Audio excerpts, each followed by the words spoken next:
Focus sur l'œuvre Croître en silence de Caroline Leméoté. Cette installation, dans sa dimension monumentale de plus de 4 mètres de haut, a été spécialement réalisée in situ pour occuper l'espace de la cour du Centre Wallonie-Bruxelles à la faveur de la biennale Nova XX.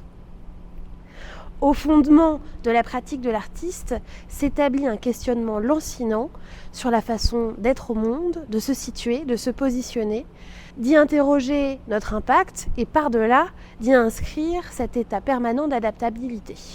Matière intemporelle, la Terre prend une place primordiale dans ses recherches. Passé, présent et futur y cohabitent et charrient le mouvement de la transformation en reliant la trame de l'histoire de l'humanité. D'un point de vue spatial, elle ne connaît pas de frontières, elle est le socle commun et universel. À l'heure de la dématérialisation globale, croître en silence s'impose par sa physicalité et sa matérialité. Cette colossale structure donne l'illusion, jusqu'au toucher, d'un morceau taillé de terre mettant à l'œuvre ce qui constitue ordinairement notre sol. La tourbe, utilisée dans cette installation, est porteuse de sens. Une matière ambiguë, issue d'un écosystème unique, véritable conservatoire biologique, microcosme devenu rare et précieux.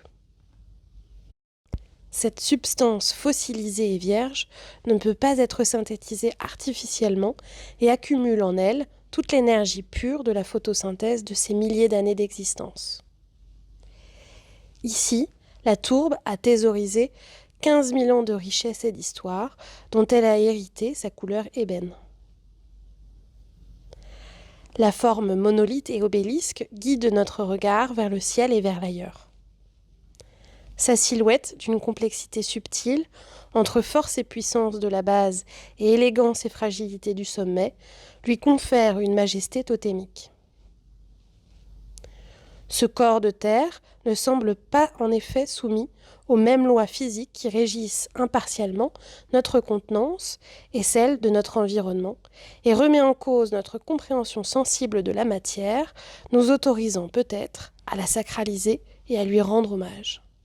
Ces formes archétypales pyramidales, qui dans notre conscience collective sont loin des formes organiques et proviennent intégralement de la manufacture humaine, ont mystérieusement inspiré les civilisations, par-delà les continents, à ériger des structures toujours empreintes de croyances et de spiritualité, pour assouvir un désir commun de s'évader de la condition humaine et d'accéder à l'au-delà.